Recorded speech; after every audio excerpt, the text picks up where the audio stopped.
Reusing passwords is a dangerous security practice. If someone gets a hold of your password, they can often gain access to any other account you used that same password. The solution is to use unique passwords everywhere and take additional steps to secure your accounts when possible. A password manager is a tool that creates and stores unique passwords for you, so you can use many different passwords on different sites and services without having to memorize them. Password managers generate strong passwords that a human being would be unlikely to guess. They store several passwords and responses to security questions safely. They protect your passwords with a single master password or passphrase. They sync passwords between your devices, so you can access these complex passwords from anywhere.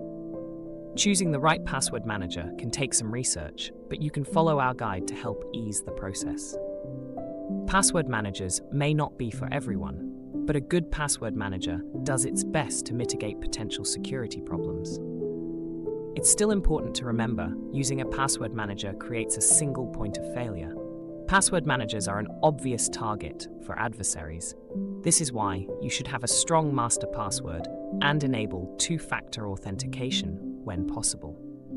But if a powerful adversary like a government is targeting you, it's important to carefully choose the right password manager and set it up for maximum security.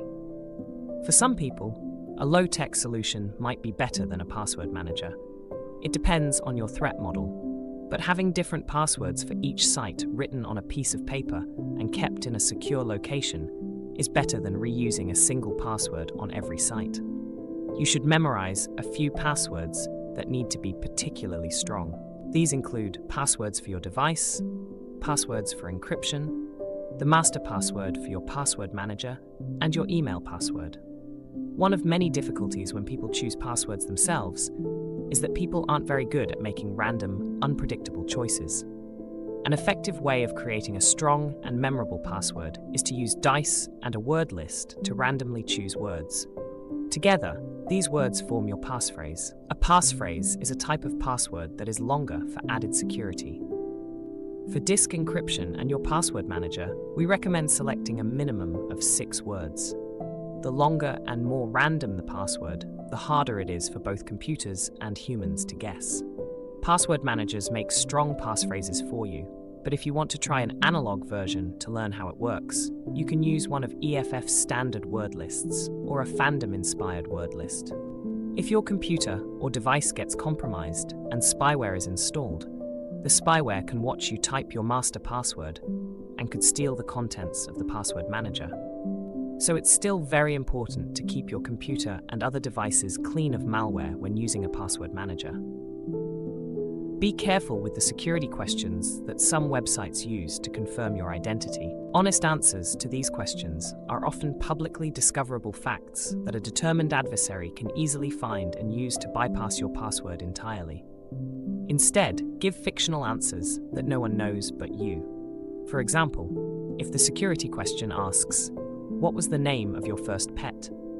your answer could be a random password generated from your password manager. You can also store these fictional answers in your password manager. Think of sites where you've used security questions and consider changing your responses.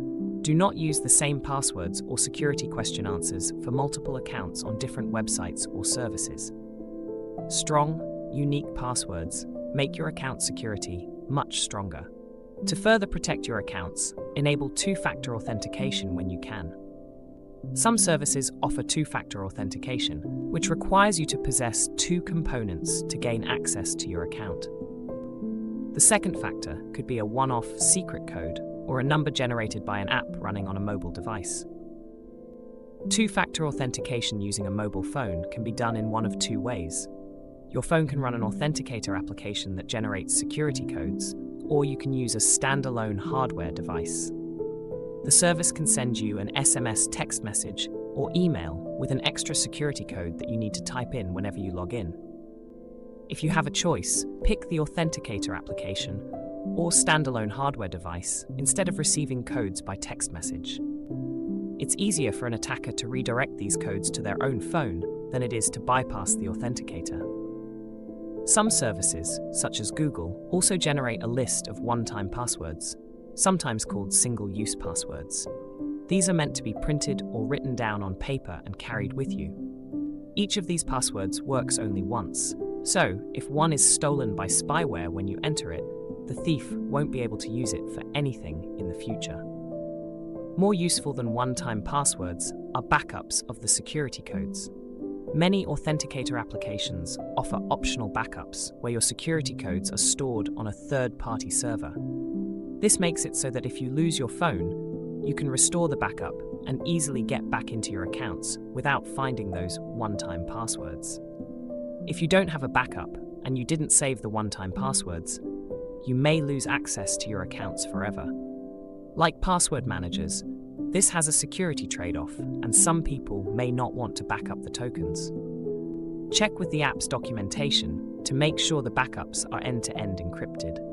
If you are never asked to create a password for the backup, there's a good chance they are not. Laws about revealing passwords differ from place to place.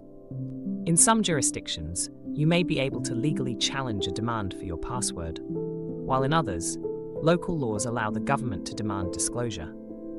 Threats of physical harm can be used to force someone to give up their password. Or you may find yourself in a situation, such as traveling across a border, where the authorities can delay you or seize your devices if you refuse to give up a password or unlock your device. We have a separate guide to crossing the US border that gives advice on how to deal with requests for access to devices while traveling to or from the United States. In other situations, you should think about how someone might force you or others to give up your passwords and what the consequences would be.